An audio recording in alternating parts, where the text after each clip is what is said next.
Hello guys, मेरा नाम है श्राप और आज मैं आपको बताने वाला हूं सरकार ने जो नए कानून के लिए नया बिल लाया है उसमें क्या क्या बदलाव किए गए हैं, नाम के अलावा उसके सेक्शंस में क्या बदलाव किए गए हैं और उसके बाद ये जो नया बिल आया है वो कब से इफेक्ट में आने वाला है। इसकी पूर्ण जानकारी मैं आपको बहुत ही डिटेल से देने वाला हूं। बस आपको करना है एक ही काम कि बने रहना है मेरे इस वीडियो सेक्शन के पूरे एंड तक, जिससे आपकी सारे कॉन्सेप्ट क्लियर हो जाए और सारी जानकारी आप अच्छे से समझ पाए। तो बिना समय गवाए शुरू करते हैं आज का वीडियो और समझते हैं इस पूरे डिटेल्स को। दोस्तों, सबसे पहले बात करेंगे कि क्या क्या कौन कौन से कानून के किताबों में बदलाव किया गया है। तो सबसे पहला उसमें है आईपीसी और उसके बाद है सीआरपीसी और उसके बाद है इंडियन एविडेंस एक्ट। ये तीन जो मेजर्स बुक्स थे उसमें बदलाव किया गया है। उसके नाम के अलावा उसके जो अंदर के जो सेक्शंस है उनमें भी बहुत सारे बदलाव किए गए हैं और बहुत सारी चेंजेस आपको समझने की जरूरत है। सबसे पहले बात करेंगे आईपीसी के बारे में। आईपीसी 1860 यानी कि 1860 का जो फुल फॉर्म है वो है इंडियन पिनल कोड 1860 यानी कि 1860, जिसको अब नया नाम दिया गया है। इसका नया नाम है भारतीय न्याय संहिता 2023। इसमें बदलाव क्या किए गए हैं उसको समझने का प्रयास करते हैं। पहले वाला जो आईपीसी 1860 था उसमें 511 सेक्शन आपको देखने को मिलते थे, लेकिन जो भारतीय न्याय संहिता है उसमें 356 यानी 356 सेक्शन आपको देखने को मिल जाएंगे। उसके बाद 175 सेक्शन जो है उसको अमेंडेड किए गए यानी कि संशोधन किया गया है। उसको बदला नहीं गया है, चेंज नहीं किया गया है, ये चीज आपको समझना पड़ेगा। उसका संशोधन किया गया है। 175 सेक्शंस को थोड़े उलटफेर करके उसका जो सटीक मतलब निकल के आना चाहिए उसको संशोधित करके उसमें कुछ बदलाव करके उसका अमेंडेड किया गया है। उसके अलावा 8 ऐसे सेक्शन है जो नए हैं उसको ऐड किया गया है और उसके बाद 22 सेक्शन डिबेट है जिसको निरस्त कहा जाता है। 22 ऐसे सेक्शन है जिसको पूर्ण रूप से निरस्त कर दिया गया है। अब बात करते हैं सीआरपीसी के बारे में।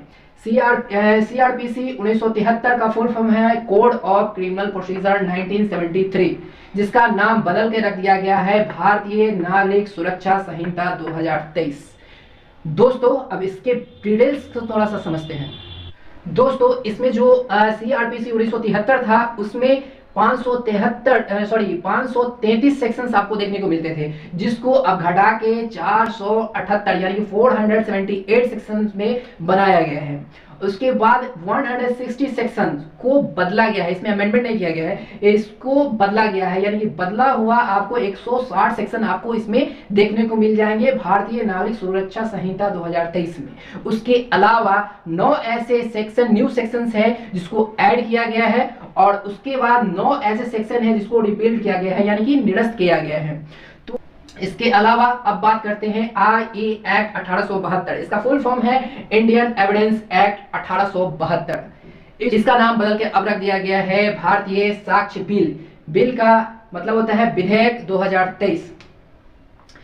जब हम भारतीय साक्ष्य बिल की बात करते हैं तो इसमें जो पुराने वाले इंडियन एविडेंस एक्ट था उसमें 170 सेक्शंस आपको देखने को मिलते थे, लेकिन नए वाले जो सेक्शन है वो है 167 यानी कि 167 सेक्शन।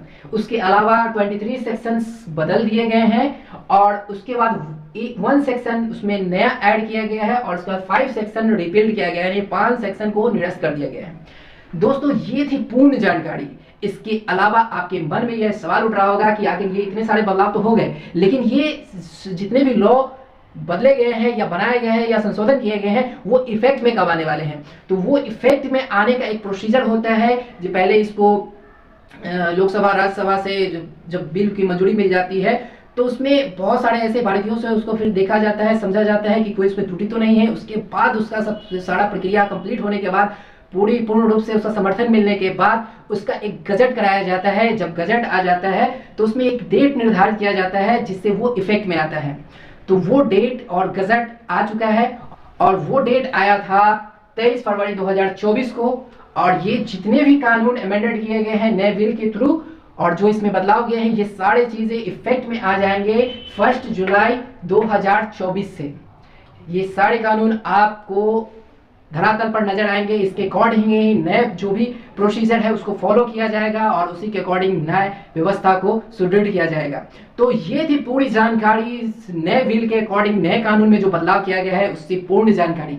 मुझे उम्मीद है कि आपको अच्छे से समझ में आया होगा। अगर अच्छे से समझ में आया है तो बहुत ही अच्छी बात है। अगर कुछ इसमें आपके मन में अभी भी डाउट है तो आप मुझे कमेंट सेक्शन में पूछ सकते हैं, और ऐसे ही महत्वपूर्ण और इंपॉर्टेंट जानकारी के लिए आप मेरे चैनल को सब्सक्राइब कर सकते हैं, बेल आइकन को प्रेस कर सकते हैं, ताकि मेरी वीडियो के जो नोटिफिकेशन है वो सबसे पहले आप तक पहुंच सके और उस वीडियो का भरपूर लाभ आप उठा सके। आज के लिए दोस्तों इतना ही, मिलते हैं अगले वीडियो में और महत्वपूर्ण जानकारियों के साथ। तब तक के लिए जय हिंद दोस्तों, राधे राधे।